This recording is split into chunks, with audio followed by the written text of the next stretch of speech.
ये दुनिया तुमसे ही है। यत्र विश्वमिदं भाति कल्पितं रज्जु सर्पवत् आनंद परमानंदे से बोधस्तवम सुखम चर।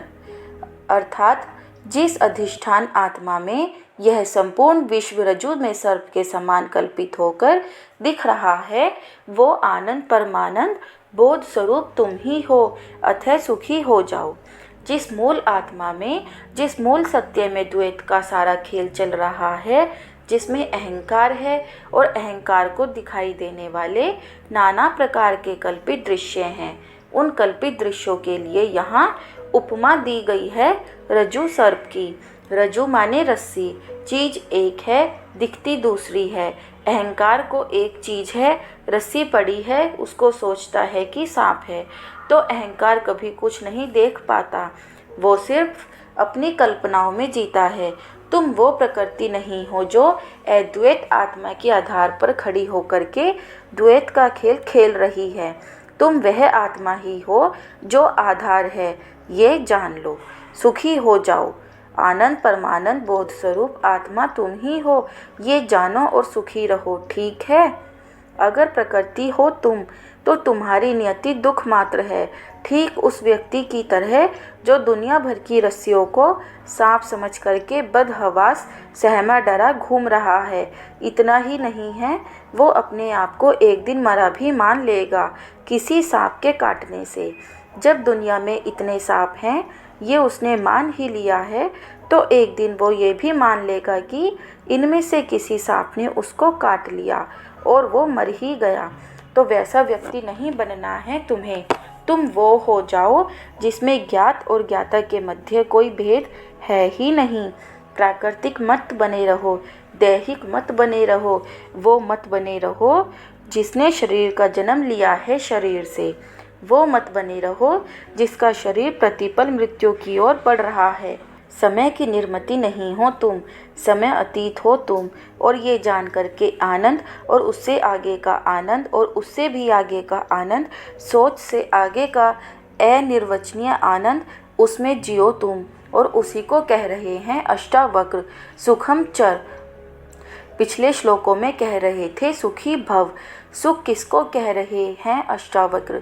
यहाँ स्पष्ट हो जाता है आनंद परमानंद को ही सुख कह रहे हैं। और वो आनंद परमानंद तुम्हें तब तक नहीं मिल सकता जब तक तुम अपने आप को देह मानते हो, प्राकृतिक मानते हो, प्रकृति को ही यथार्थ मानते हो।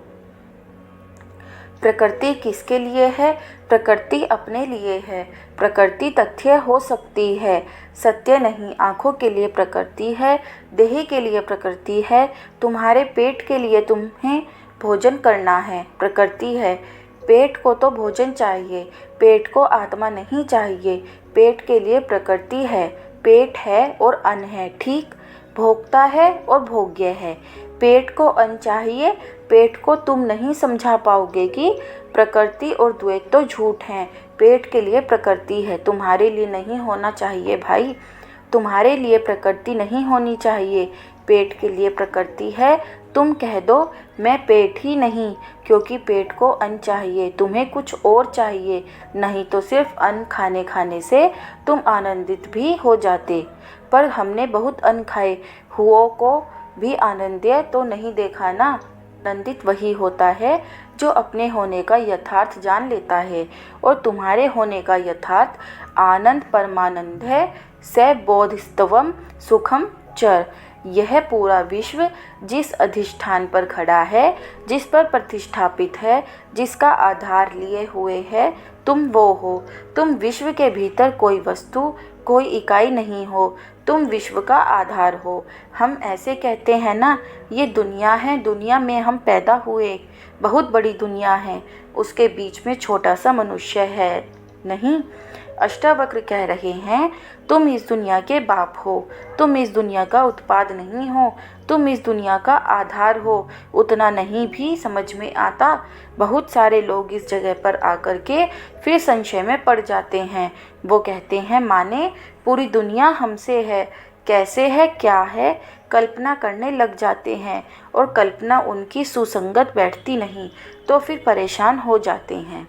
मत करिए कल्पना, आप बस ये जान लीजिए कि इस पूरी दुनिया में, यहाँ तक कि आपकी देह में भी, यहाँ तक कि आपके मन में भी जो कुछ भी चल रहा है, आप पर कोई विवशता नहीं है उसमें प्रतिभागी होने की।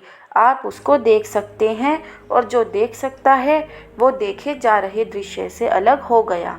उस अलग होने में ही आपकी ताकत है और आपकी गरिमा है।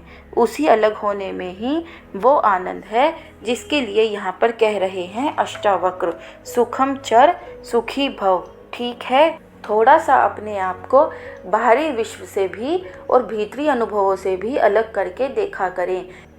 अपने दृष्टा बने, देखें कि कैसे भावनाएं आ रही हैं, कैसे क्रोध आ रहा है, कैसे नींद आ रही है, कैसे भूख लग रही है, कैसे किधर को आकर्षण हो रहा है, कैसे किधर को द्वेष बढ़ रहा है। उस पूरी प्रक्रिया को समझें। जैसे जैसे आप अपनी प्रक्रियाओं को समझते जाएंगे, वैसे वैसे प्रकृति से आपकी एक स्वस्थ दूरी बनती जाएगी, एक स्वस्थ संबंध बनता जाएगा। प्रकृति से उसी स्वस्थ दूरी में ही आनंद है जिसका यहाँ अष्टावक्र उल्लेख कर रहे हैं।